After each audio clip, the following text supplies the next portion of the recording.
સુરતમાં કેરીનો રસ વેચનારા વેપારીઓને ત્યાં આરોગ્ય વિભાગના દરોડા કરવામાં આવ્યા છે। આરોગ્ય વિભાગ દ્વારા કેરીના રસના સેમ્પલ લેવાયા હતા।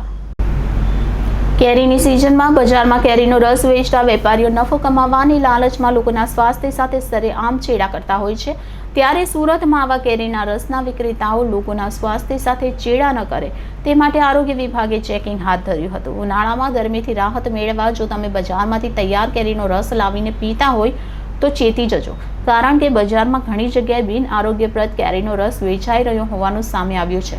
સુરતમાં વિવિધ વિસ્તારમાં આરોગ્ય વિભાગે દરોડા પાડ્યા હતા। કેરીના વેપારીઓને ત્યાંથી સેમ્પલ લઈને તેની ગુણવત્તા અંગેની ચકાસણી હાથ ધરવામાં આવશે। આજે ફૂડ એન્ડ આરોગ્ય વિભાગ દ્વારા સુરતમાં આવેલા દરેક ઝોનની અંદર કેરીના રસ વિક્રેતાઓને ત્યાં દરોડા પાડી સેમ્પલ લેવામાં આવ્યા છે।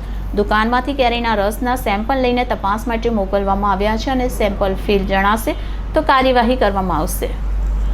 જે કેરી પકવીને રસ કાઢીને રસ વેચતા વિક્રેતાઓ જે છે, દુકાનદારો છે, તેની ત્યાં તપાસ કરીને સેમ્પલની કામગીરી હાથ ધરવામાં આવી રહી છે। કેટલી દુકાન પર આજે સેમ્પલ આજે લગભગ 7 અલગ અલગ ઝોનમાં 7 ટીમ બનાવીને સેમ્પલ લેવાની કામગીરી ચાલી રહી છે। તો કયા પ્રકારના એમાં શું ભેળસેળ હોય છે?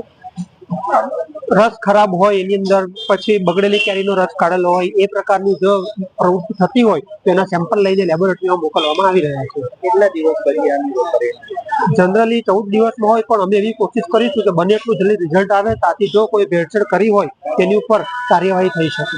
લોકોને શું મેસેજ આપશો હેલ્થ બાબતમાં? હેલ્થ બાબતમાં લોકોને એ મેસેજ મારો છે કે કેમિકલથી જે પકવેલી કેરી હોય તે કેરીનો ઉપયોગ નહીં કરવો જોઈએ। કુદરતી રીતે જે પકવેલી હોય તેવી કેરીનો જ ઉપયોગ કરવો જોઈએ।